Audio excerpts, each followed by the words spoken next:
Welcome to episode 3 of Message from Mom, where we, the Jalali girls, are busting the myth that daughters-in-laws don't love their mothers-in-law. So I'm joined by my lovely daughters-in-law. So I have Kelly to the left. Welcome, Kelly. Thank you. Thank you. So my name is Kelly and I'm married to Beth's oldest. We've been married going on 5 years. And to my right is Chelsea. Hi, I'm Chelsea, and I'm married to Beth's middle child, Andrew, and we are newlyweds. We actually got married this past New Year's Eve. Wonderful. So, all right, ladies, cheers to family, cheers to relationships. Let's over this way. So we are drinking, it's called the Intro to Aperol. And I actually introduced this cocktail to both of you. And I think It's delicious. It's one of your favorites to this It day. is. I think so. It is. So today, actually, we're talking all things wedding etiquette. And since we have a newlywed in the house, Chelsea, who just recently married, Yes, as she said, my middle son, Andrew. So Chelsea, so this was a very interesting statistic and actually kind of startling. So fewer than 50% of Americans are married these days in 2024. So you are a young professional. You married at 34 years old. So tell us just a little bit of why you decided to take the traditional route and get married.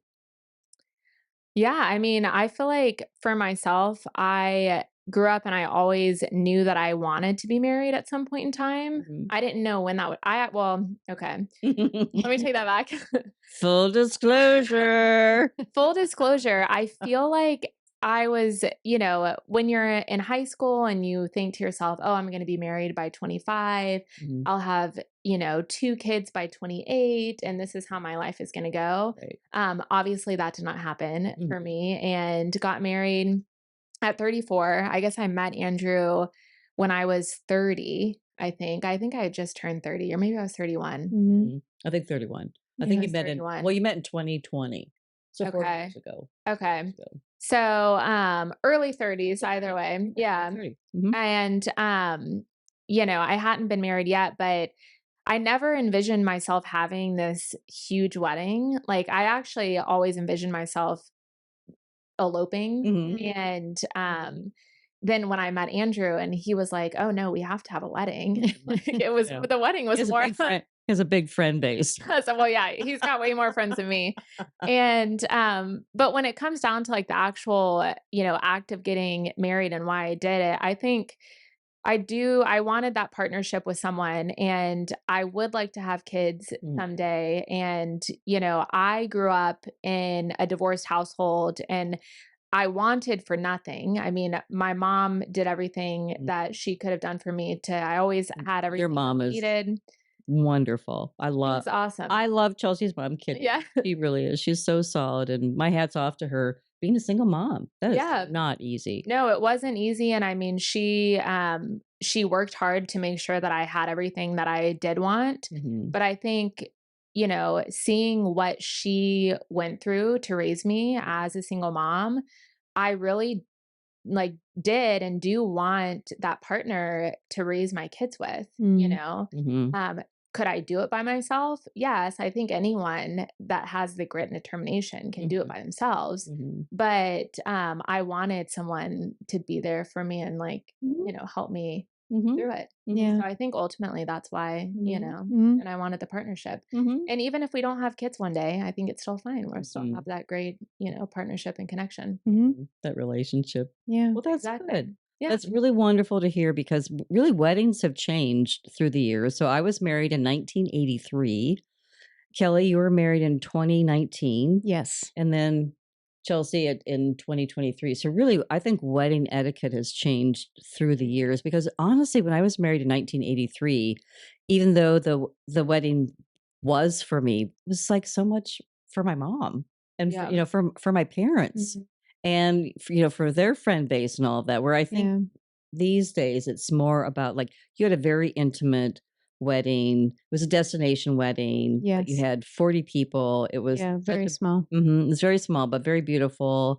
But all of your friends and family, all your loved ones were there. It wasn't, I had like 300 people and maybe 150 of them I didn't even know. Yeah. Right. Yeah. Which was, kind of startling. I mean, did I know them? Yes. I mean, Yeah. they were my parents' friends, but Sure. very, very different from what you experienced. Yeah, our wedding was entirely for us, honestly. I mean, we obviously wanted everyone who came to feel like they were part of every detail, and they were. And having a very small wedding in an enclosed place, we rented an entire lodge in the mountains in Oregon.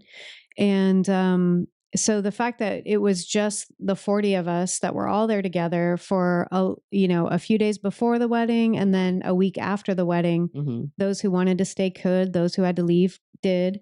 But it meant that we all got to share the experience together in a way that most weddings you don't get to do, right? Because I'm sure you feel like this, but like your actual wedding day, you're so busy and you're being pulled here and there and you're doing all the things and it's all great and everything is of the moment. But then at the end of the day, you're like, that went by so fast. I hardly remember a single thing of it. So quick. You know, and we still had that. We both still had that feeling, on the wedding day itself. But then we had days afterwards with our friends and family who stayed to be able to reminisce and to still continue, celebrating together. So that was actually really a thoughtful thing that we had intended to do with the wedding so that it did create memories for not just us, but everyone who was involved. So that was really important to us because it was actually my second wedding. And even though it was Alex's first wedding, luckily we were on the same page about what we both wanted from the experience. So it was very different than any other wedding I've ever been to. Yeah. So now, what would you say would be the stress factor of planning your wedding, especially as a destination wedding? Yeah, that was tough.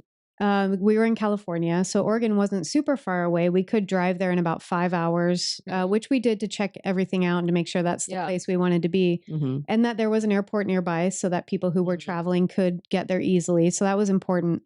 But we didn't want to get married in the Bay Area in San Francisco because it was so expensive. And that was a big factor because we paid for everything ourselves. I planned every single thing by myself. So that was stressful, but we, the internet thankfully is there to kind of guide you. And we worked with really great people in Oregon. Did you have a wedding coordinator? No, I didn't. Oh, you didn't? No, I didn't. I did everything all by myself.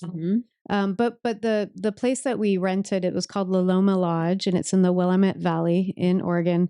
The woman that owns and runs that lodge, she had a list of vendors who, so that was helpful. Yeah. So we chose from a list of people who had been there before, but we kept everything very simple with, we kind of did the modern thing with food truck catering and all of that. So there are ways to make that sort of thing a lot easier, I think, on brides planning their own weddings now, because A, you have the internet, and B, you have things like food truck and stuff like that. So it doesn't always have to be this very kind of rigid sit down plan for every single person that's coming kind of thing, which was really good in our. Well, the vendor, I mean, I found that one of the most helpful things that my wedding coordinator gave to me was a vendor list. I mean, and not that like him on the actual wedding day was excellent to have him there, making sure that everything is going, the timeline is going as it should. But the vendor list was key because same thing, I had a destination wedding in Savannah and we don't live in Savannah. It's 4 hours away or 4.5 hours away. Yeah, there's no way you're going to know who to choose from the vast, So we just kind of, I mean, I think for me, and I don't know if you were like this on your wedding, or about your wedding, but I was definitely not a bridezilla type. And it wasn't that I didn't care, because obviously I cared what everything looked like. And I am very type A when it comes to, like I want to make sure that everything looks nice. I believe you're a Virgo. I am a Virgo. But I also, even all of my friends are like, oh my gosh, you're definitely not a bridezilla, because my florist, I didn't even know what my flowers were going to look like until she dropped them off. They were beautiful. Yeah. They were great, but I was slightly concerned. I know. Yeah.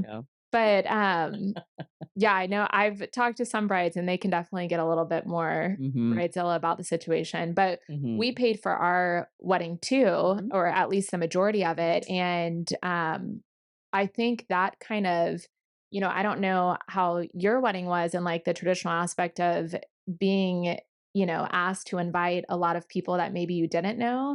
Because we had a smaller wedding and it was our whole guest list was based purely off of who me and Andrew invited. Yeah. You know?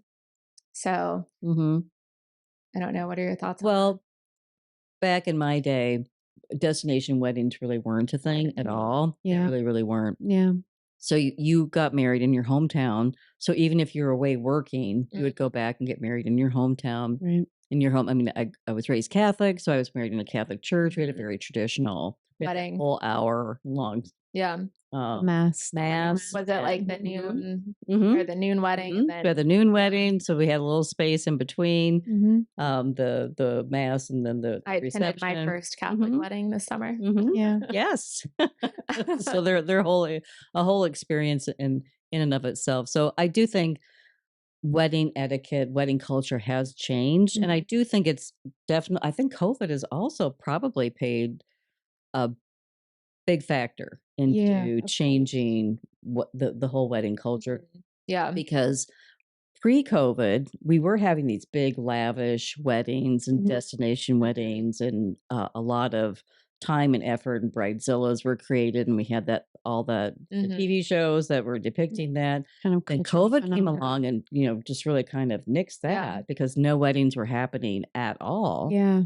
And then now that they're starting to come back, but there again, the statistics are telling us a lot of people are choosing not to get married these days. It's very interesting to me. Well, one interesting statistic, despite the fact that fewer than half the U.S. population is married, the rate of weddings has gone back to pre-COVID levels. Oh, okay. So we are good. So, people are like, and it, there could have been and I'm sure that there were a huge number of people who were planning to get married during COVID. Right. And then COVID happened and they had to reschedule and now they're getting back to it. So, that could explain some of that. But, so there is, there's a dip when there's a pandemic or whatever in a lot of things, weddings being one of them. But then, the fact that they have come back up to pre-COVID levels is good. I think that's nice. And speaking to that, I don't know if you guys have noticed this, and maybe I have noticed this just because I was just plan the wedding and this is very fresh. And I was, going on to Pinterest and on TikTok and on social media and all of these things. Yeah, thank goodness for Pinterest board. Oh my gosh. Yeah, no, but honestly, I got on like a site of TikTok, like Wedding Talk. I think it's like called Wedding Talk. Oh, is it? And it was all on my For You page where it was like all about like, oh, well, I'm getting married. And I just remember some of these brides would pop up on my page and they were getting married in like 2025. And I mean, they're not even married yet, but they're planning their wedding. Yeah. And they're like, I've done this and I've done this and I've done this and this and this. And I'm like, I haven't even done that. And I'm getting married in 1 month. But I think too, it's become almost, and I guess I should say, I did care about how everything looked, but for a lot of people, I feel like it's become a big social media. Like, what are we going to post on TikTok? Like, are we going to post my wedding on Instagram? Like, how are the pictures going to turn out? Well, not even more than the actual experience itself. Yeah. So not even that. I mean, that is that. certainly one channel, but there is this other part of it that even when I was planning my wedding and I was looking at Pinterest for ideas and things, I think the idea of planning a wedding is just as important to a lot of folk as the wedding itself. So in the exact same vein of what you're talking about, which on the one hand, I think is actually pretty interesting, right? Because you have people engaging in creative thought processes and organizing their own ideas in a way that makes them feel good about an endeavor that they're going to embark on, right? I think that those are positive qualities, right? Yeah. I think the idea of being more interested in how you're sharing your life online is way less good and interesting, right? Like, right. I think putting too much importance on how you're sharing these things on social media over the event even over the planning of it, Yeah. whatever, Right. is way more detrimental, I think, to Right. somebody's enjoyment of and retain like Of the actual day of the itself. actual day, like how much you're enjoying it, how much you're engaged in it. Mhm. Yeah. And, you know, because I think for all of us, like I was just saying earlier, and that we all agree, like you have your wedding day and it goes by in a flash, and then you're like trying to remember the specific details. And then thank goodness, you know, a month or two later, your photographer's like, here's your pictures. And you're like, oh yeah, Yeah. you know, and that's great. And it's wonderful. But I think one of the things that I actually really enjoyed about where our wedding was that there was no cell phone service Right. in the Yeah, it Willamette wasn't. Valley. Like no one was on social media posting in the moment. There was no, you know, there was no distraction of any internet or social media. And I think that not having to tell people to put that stuff away was a relief for me Yeah. Mhm. because I wanted it to be that way. Mhm. And it just turned out that it had to be that way because of where we were. Right. But I've been to weddings. In fact, I was just at one in October in California where they had asked everyone to please, you know, leave your, like, put your phone away. Don't bring your phone to the ceremony. Oh, so they actually made an announcement about that. Yes, Okay. they did. That's very And then interesting. they also made the point that Very interesting. It's a photographer or please don't worry. Yes, we have several photographers, and you couldn't miss the drone that was flying, you know, over. Mhm. Yeah. So, you know, I think people are very keen to not want to take people out of the experience by having them engage in social media in the moment, right?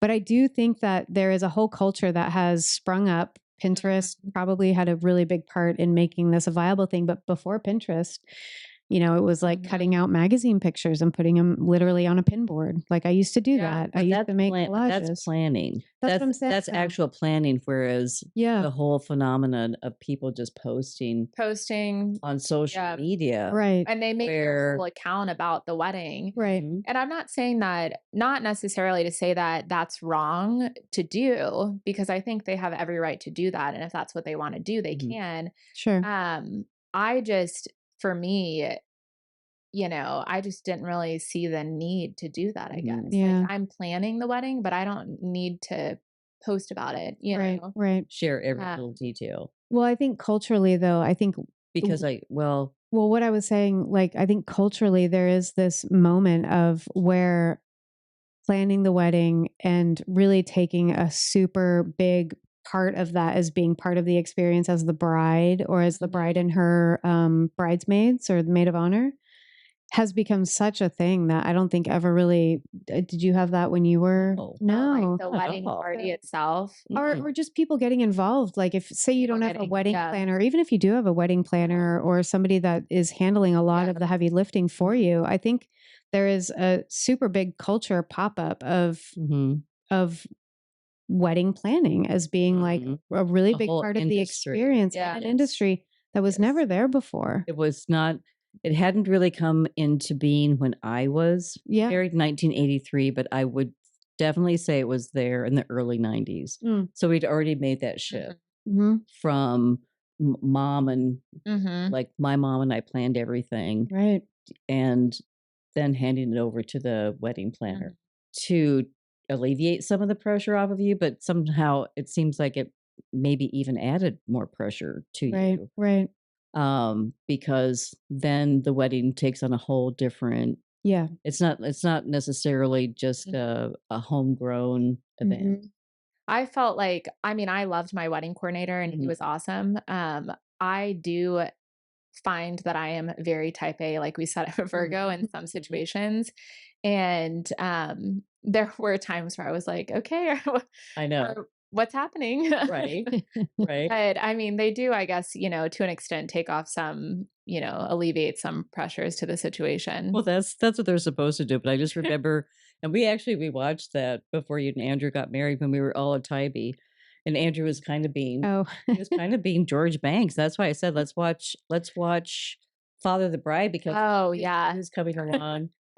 And well, it's like George Banks was, you know, he was like, so expensive as well. And I just pulled I pulled Andrew aside and I'm like, Chelsea's getting married once in her life. Don't ruin this. Don't ruin this for her. Well, and I think too, and I don't know, I mean, I hopefully only plan to do this one time, you know, and I think most people hopefully only plan that. But yeah, I mean, that's the thing. You do it one time, like you want to do it well and you want to make sure that it's done well. I know, right? Yeah. You know, I mean, But even with the wedding planner involved, and so I am just harkening back to Father the Bride, and I'm not the original one with Elizabeth Taylor and Spencer Tracy, which is absolutely adorable. But I mean, he was also having conniption fits about the cost of the wedding. right. Because usually that can be very stressful yeah. when you start to see what everything is going to cost, Yeah. and you start. Almost like a down payment on a house. It really is. And I think more people than ever nowadays, not only with planning their own weddings, but they're paying for their own wedding. Exactly. Yeah. It's Gone are the days where the expectation is that just the bride's the family. bride's family is paying for the wedding and what the groom's family pays for the rehearsal dinner or however that works. Right. But that is so not this kind of part leads of- me into like my next question with the paying for the own wedding and maybe doing a destination, or even if you're not doing destination, but you know, you are making the effort to pay for it. You've planned this whole party, you know, you've maybe hired a wedding coordinator, or you've done it yourself. And you have people that decline the invite. I mean, how do you take that? Like, is it, do you take it personally? Do you not take it personally? Like, at what point in time when they decline does it become an issue? Well, this is obviously fresh in my mind. But I know. Well, I will just say this. If you know that you can't attend a wedding, because wedding invites go out 6 months ahead of schedule. And nowadays, save the date is a whole year ahead. So it's not as if you are caught by surprise by a wedding that you've been invited to. So I truly do believe that the thoughtful thing to do is, as soon as you know that you cannot attend that wedding, then you send in your RSVP. Yeah. right. Because then there's no cost To the bride and to the groom, bride or or the groom. family. Mhm. Yeah. Or their family, whoever is paying for the wedding, because you have deadlines that you have to meet 100%. with your caterers, with the reception hall. And I mean, typically it ends up being, you know, per head, you know, what your cost of the wedding, you know, per person that's coming. So as soon as you know that you cannot attend a wedding or that you're coming, we need to let the bride and groom know. Of course, things are always going to come up at the very last minute. I mean, that's just life. We all know that that's life. So we do have grace with that. But we also know that people can be just very, again, I think sometimes our manners, we need to put on our manner hat and think about, because it's about the bride and groom. The wedding is about the bride and groom. It's not about you. Yeah. And so if you've been invited, that's a big honor. I love to be invited to weddings personally. I just think I just love the whole celebration, and I do. I love the whole tradition, and I mean, just every aspect of a wedding. I just think it's just beautiful. So we do have to be thoughtful and put on our. You cannot just say no the day before. Oh, I'm sorry, and then you can, you know, fill in the blank. I won't be there. Right. That is just. I mean, unless you're dying, unless you know you're in the hospital dying, or having a baby, or you know one of these major events. That's the only thing that's acceptable. It's not acceptable to just say like a week ahead or 2 weeks, even 2 weeks ahead. Yeah. I'm sorry. There is a deadline. There is etiquette, and we need to be mindful of that, because there again, it's all about the bride and groom. Yeah. Well, and I know that you had a even smaller wedding than we had. Yes. So we had about, I think, 85. I think we invited 120. And we initially were at 100, and then I think we ended up having 85 that actually attended the ceremony.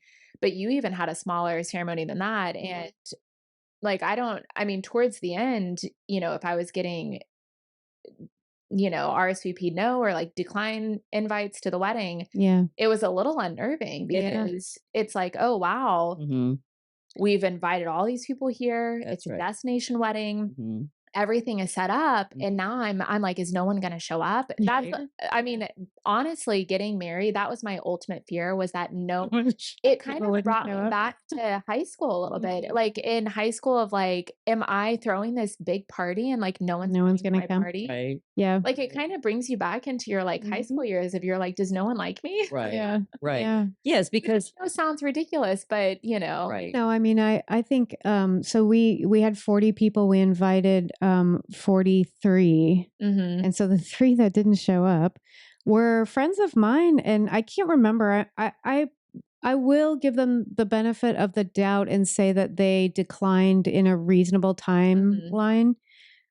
But we had such a small number of people at the wedding that we barely met the minimums for the catering. So even if 20 people dropped out, like we were still paying the same amount of money because I think the cutoff was 50 people and we were still way under that no matter what. So it wasn't like it wasn't a hardship for us money wise if people, fell off.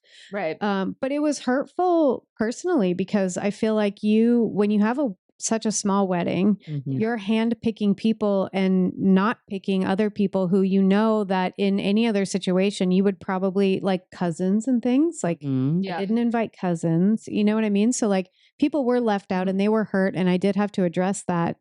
And so then the people that I did invite that didn't come, it really did hurt my feelings because I had cousins who I was close to that I had to explain why I didn't invite them. Yeah. And yet then these friends that I held in, closely that, they didn't come. And the reasons that they didn't come were, in my opinion, quite lame.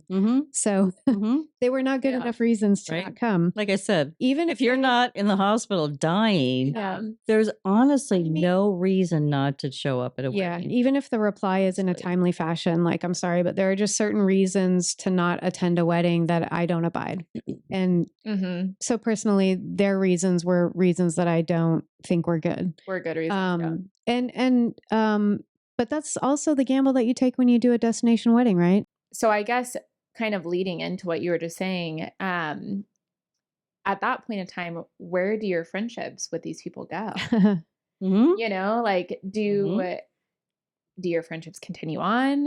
Is that someone that you no longer have in your life over one day, or I guess, I don't know. What are your thoughts on that?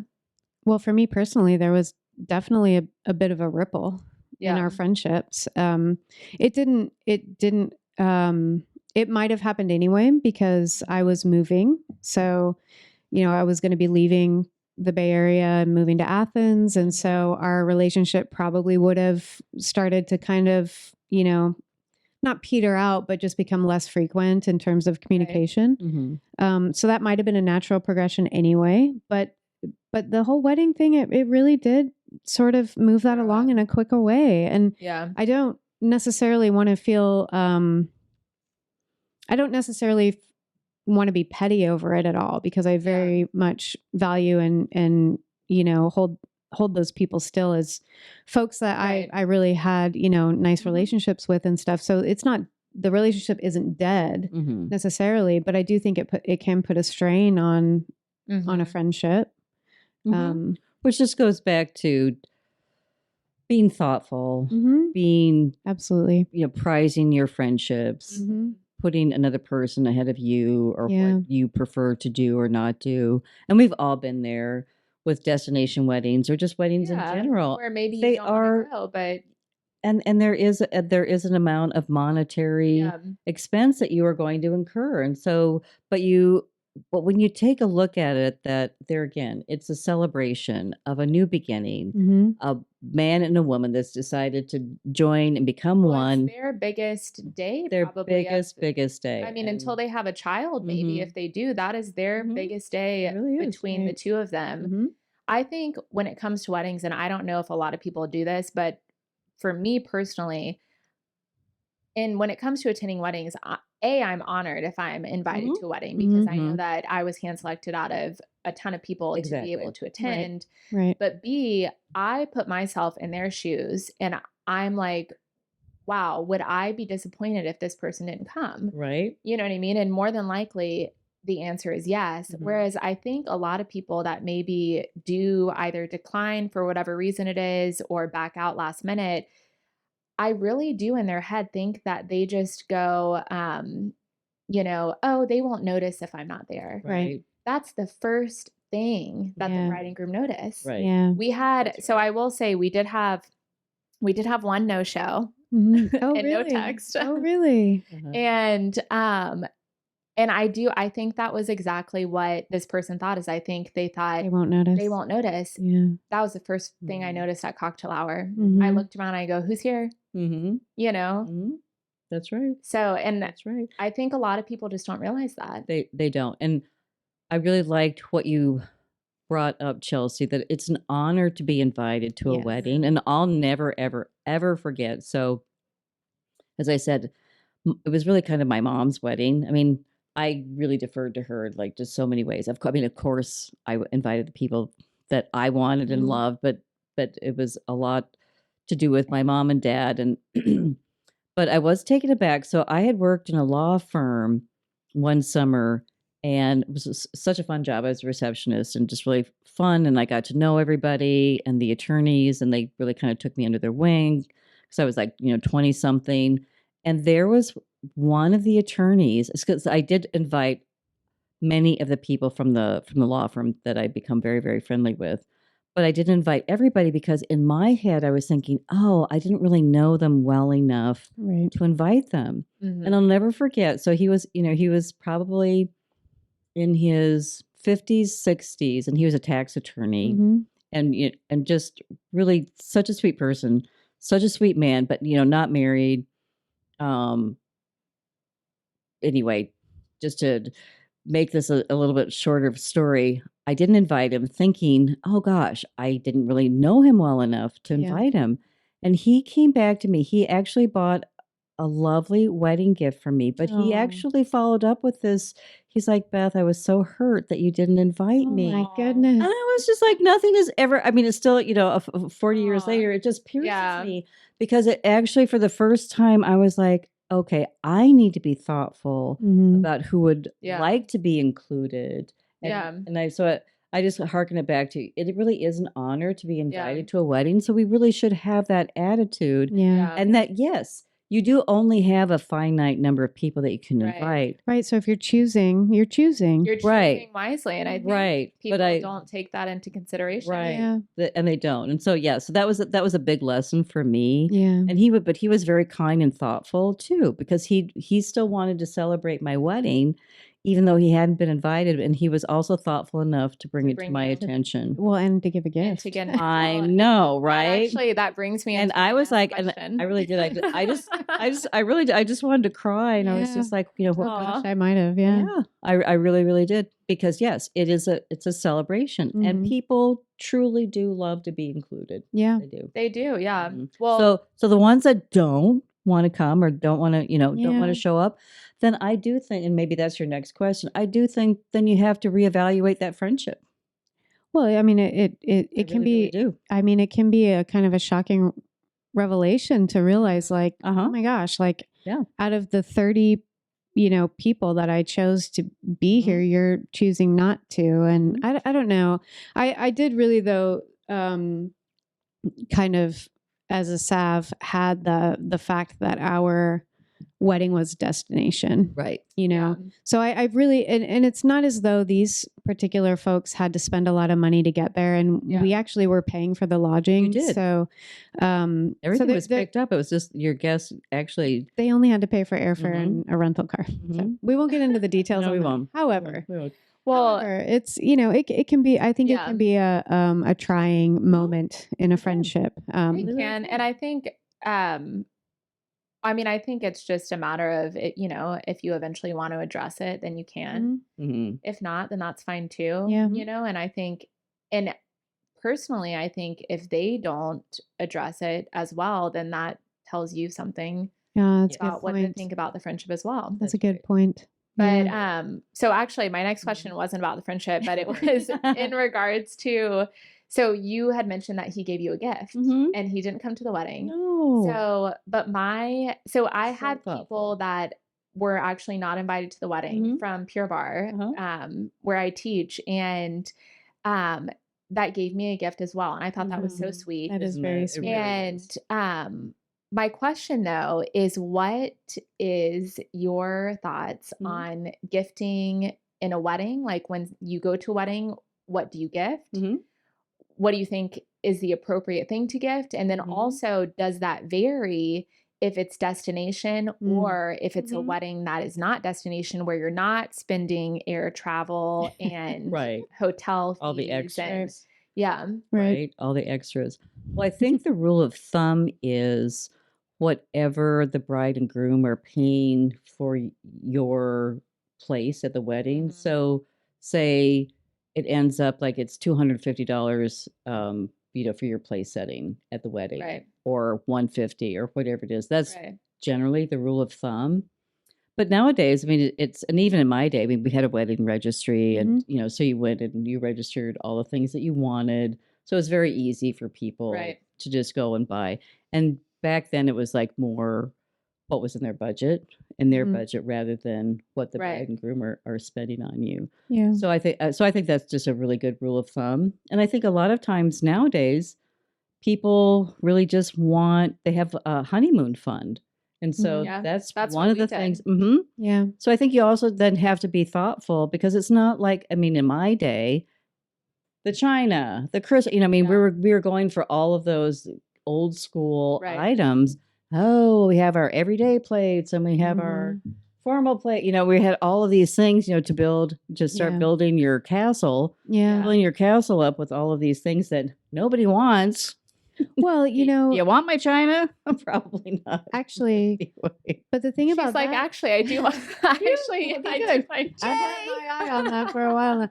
No, but I will say, you know what the big difference though in that is that in your time, and not even just in your time, in various pockets around the world, I'm sure this is still the case, but like, people didn't live together before marriage. No. So nowadays, That's true. everybody lives together before everyone marriage. already has stuff. Yeah. I You know. already have your You already have your pepper mill. Yeah. Yes. You already have Well, your that's why we cast did iron a honeymoon skillet. fund. because you have your cocktail glasses That's already. Yeah. I mean, I guess we could get nice china, but will we ever use it? Right. Why? Probably not. I mean, Well, and I that's the other also thing that's gone out of fashion is just use the good china every day. right. Yeah. I know. So there isn't the separation between the two. Right. But the fact that people move in together before they get married means that registry list is very different probably than what it would have been. And that's a good point. And then going back to our original conversation about how weddings have changed, through the years. Yeah. And now, because people are getting married later in life or choosing not to even get married at all, so many things have changed. Right. They really, really have. So our registries have changed. Yes, absolutely everything. So from 1983 and you were married in 2023. Yeah. You want a honeymoon fund.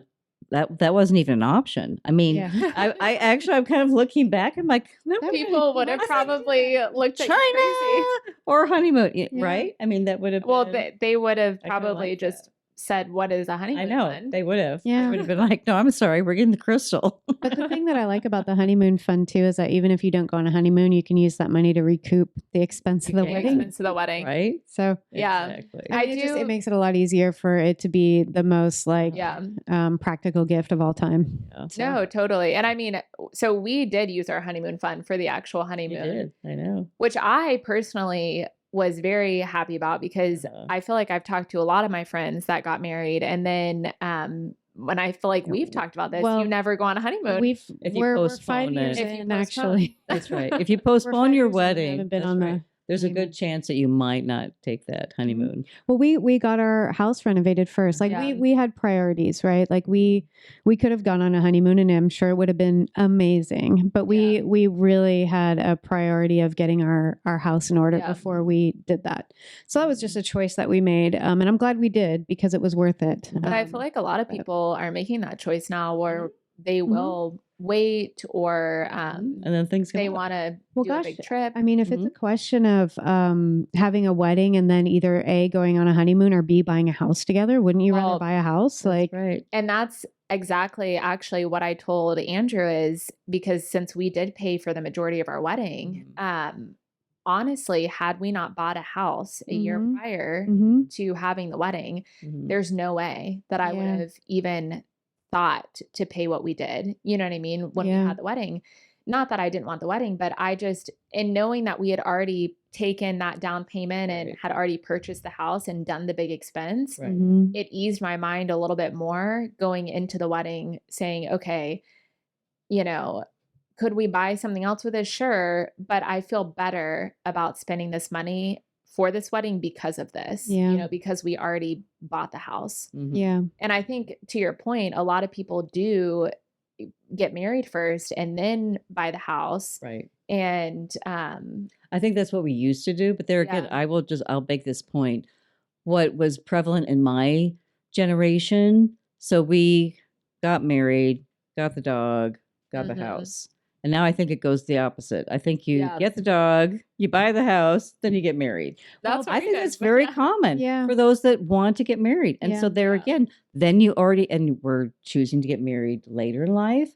So you already have many of the things in your household purchased. So the whole dynamic is really, really changing. It really, really is. Yes. Which is interesting because I feel like, I don't know if this is true, and I don't know what the statistics are on this, but I feel like a lot of people that probably got married back in the 80s maybe did actually have longer marriages than people that get married today, which is interesting because you would think that someone that buys the dog together, that would stay together prior to getting married, that then gets married, would actually have more of an idea of what they're getting into before they get married. But, well, that's a whole other topic that we can cover in future episodes. So is there anything else we want to talk about with weddings, wedding etiquette, or? Well, I did want to ask, so what advice do you have for a newly married couple moving forward from their wedding day? Well, looking back all those years ago to 1983, I think I shared this in a blog post a few years ago. When I look back at our wedding photos, and I just think, oh my gosh, we were just kids. Yeah. We're just kids on a wing and a prayer. Honestly, seriously. I was 25, Mac was 31, and we had no idea, which is great. You don't have any idea of, what's lying ahead of you. But I think one of the things that I would advise anyone is to keep that romance alive, to keep your relationship alive, to bring fun.